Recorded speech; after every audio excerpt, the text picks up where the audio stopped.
Hi.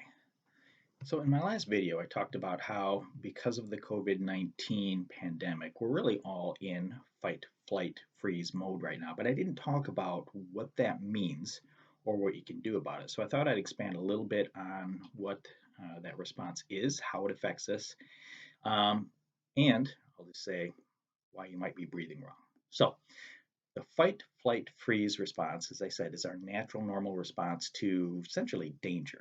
It's that adrenaline rush. It's that thing that creates a story that allows a little old lady to lift a car off a child. Those feats of superhuman strength in times of emergency. So, what actually happens, in addition to an adrenaline rush, is that your whole body function changes, as does your brain function. Your breathing becomes rapid and shallow, your heart rate increases, your blood flow, the volume increases as blood vessels dilate, but then blood flow to your extremities decreases. You might get tingling in your fingers or toes. Your digestive system will actually shut down almost entirely. And all of the energy in your body is directed to your major muscle groups so that you can fight or run away, which all makes sense when you're in danger.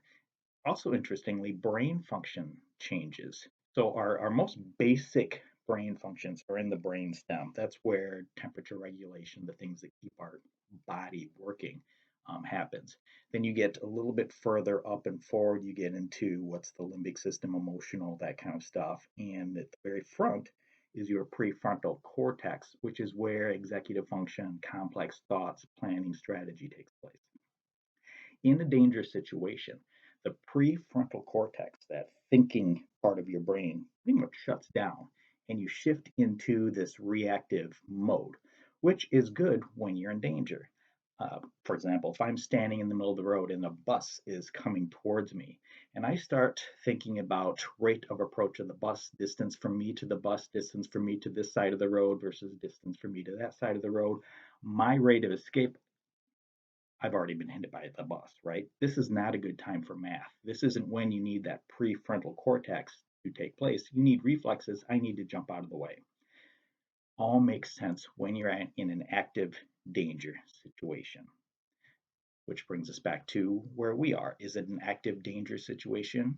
Yes, but living in that fight, flight, freeze response day in, day out is really, really bad for you. When you think about the body systems, I mean, if you're constantly having that heart rate, the rapid breathing, digestive system shut down, that's not a good way to live your life day in and day out. So, even though it's a challenging time, we need to do something about it, settle ourselves down. All of those systems I mentioned, the brain function, digestive system, heart rate, those are autonomic functions. You can't just turn them up or turn them down by thinking about it. The one part of all of that that we do control is our breathing. So, this brings us to why you might be breathing wrong. I mentioned in my other video, take a deep breath. Usually, when people take a deep breath, they do it like this, which is an upper chest kind of deep breath. Is it a deep breath? Yes, but it is an energizing breath. It's not a calming breath. When you want to calm yourself down, you need to do diaphragm breathing, which is belly breathing. So, if you want to practice this, and it's always good to practice a skill that you need to use when you're in a critical situation ahead of time. So, the best way to practice deep breathing, belly breathing, diaphragm breathing is put a hand on your chest and then a hand on your belly. Take a deep breath.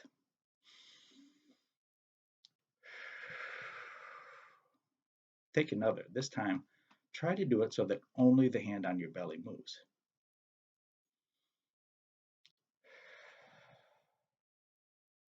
Let's do another one. In through the nose, out through the mouth.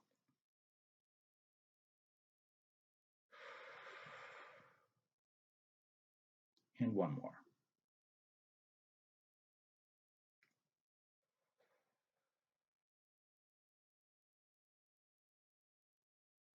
Practice that. Calm yourself down, do the deep breathing, and I hope it helps. Thank you.